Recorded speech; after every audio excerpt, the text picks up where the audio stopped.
नंतर मी पाहिले, तो पहा, कोकरा सियोन डोंगरावर उभा राहिलेला दृष्टीस पडला. त्याच्याबरोबर त्याचे नाव व त्याच्या पित्याचे नाव कपाळावर लिहिलेले 1,44,000 इसम होते.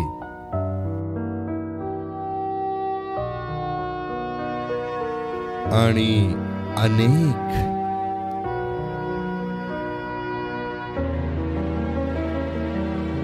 जलप्रवाहांच्या ध्वनीसारखी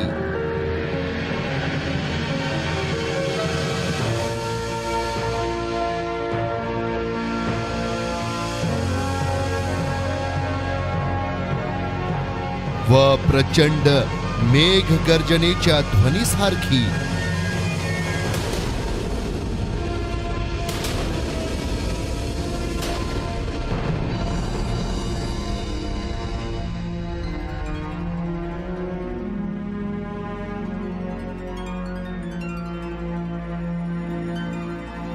स्वर्गातून निघालेली वाणी मी ऐकली. आणि जी वाणी मी ऐकली ती जसे काय वीणा वाजविणारे आपल्या वीणा वाजवीत आहेत अशी होती.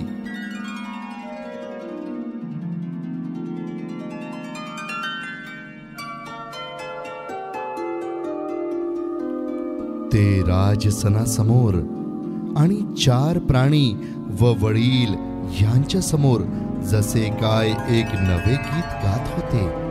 ते गीत पृथ्वीवरून विकत घेतलेले 1,44,000 लोक यांच्याशिवाय कोणाला शिकता येत नव्हते. स्त्री संगाने मलिन न झालेले ते हेच आहेत. ते शुद्ध आहेत.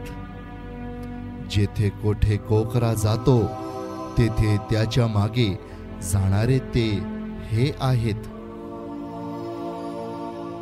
ते देवासाठी व कोकऱ्यासाठी प्रथम फळ असे माणसातून विकत घेतलेले आहेत. त्यांच्या तोंडात असत्य आढळले नाही. ते निष्कलंक आहेत.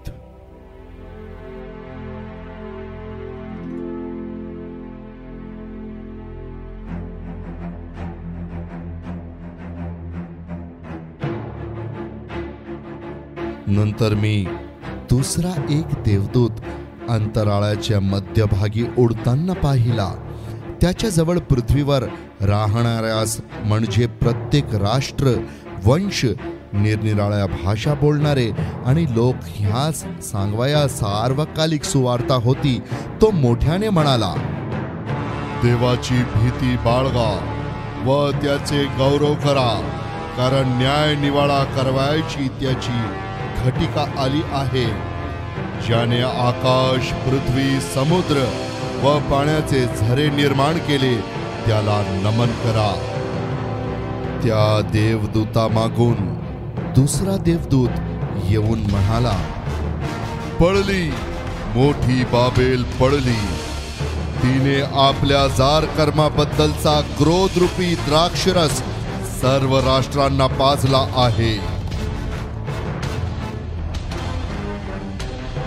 त्यांच्या मागून तिसरा देवदूत येऊन मोठ्याने म्हणाला, जो कोणी श्वापदाला व त्याच्या मूर्तीला नमन करीतो आणि आपल्या कपाळावर किंवा आपल्या हातावर त्याची खूण करून घेतो, तो की देवाच्या क्रोधाच्या प्यालात नीरा घेतलेला त्याच्या क्रोधरूपी द्राक्षरस पिईल आणि पवित्र देवदूतासमक्ष आणि कोकऱ्यासमक्ष त्याला अग्नी व गंधक ह्यापासून पीडा होईल.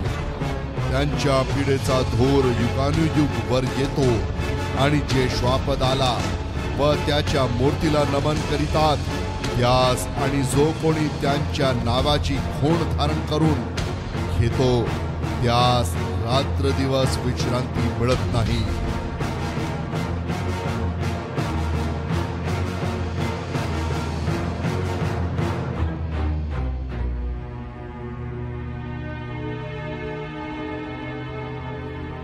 देवाच्या आज्ञा पाळणारे व येशूवरील विश्वासाला धरून राहणारे पवित्र जन यांचे धीर धरण्याचे अगत्य ह्यातच आहे. तेव्हा स्वर्गातून झालेली वाणी मी ऐकली. ती म्हणाली, लिही, प्रभू मध्ये मरणारे आतापासून धन्य आहेत. आत्मा म्हणतो, खरेच आपल्या कष्टापासून सुटून त्यांना विसावा मिळेल. त्यांची कृत्ये तर त्यांच्या बरोबर जातात. नंतर मी पाहिले, तेव्हा पांढरा मेघ व त्या मेघावर बसलेला मनुष्याच्या पुत्रासारखा कोणी एक दृष्टीस पडला. त्याच्या मस्तकावर सोन्याचा मुकुट व त्याच्या हाती तीक्ष्ण धारेचा विळा होता. तेव्हा आणखी एक देवदूत मंदिरातून निघून जो मेघावर बसलेला होता त्याला उच्च वाणीने म्हणाला, तू आपला विळा चालवून कापणी कर, कारण कापणीची वेळ आली आहे. पृथ्वीचे पीक पिकून गेले आहे.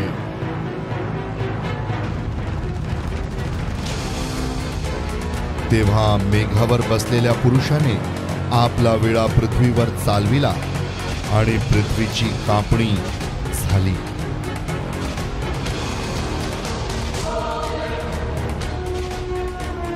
मग आणखी एक देवदूत स्वर्गातील मंदिरातून निघाला. त्याच्या जवळही तीक्ष्ण धारेचा विळा होता. ज्याला अग्नीवर अधिकार आहे असा दुसरा एक देवदूत वेदीतून निघाला. त्याने ज्याच्याजवळ तीक्ष्ण धारेचा विळा होता त्याला उच्च वाणीने म्हटले, तू आपला तीक्ष्ण धारेचा विळा चालवून पृथ्वीच्या द्राक्षीचे घळ तोडून घे. तिची द्राक्षे पिकली आहेत. तेव्हा त्या देवदूताने आपला विळा पृथ्वीवर चालविला आणि पृथ्वीच्या द्राक्षीचे घळ तोडून देवाच्या क्रोधाच्या मोठ्या द्राक्षकुंडात टाकले. ते द्राक्षकुंड नगराबाहेर तुडविले गेले. त्यातून रक्त वाहिले. त्याचा प्रवाह घोड्यांच्या लगामास पोहोचेल इतका असून तो 100 कोस पर्यंत वाहत गेला.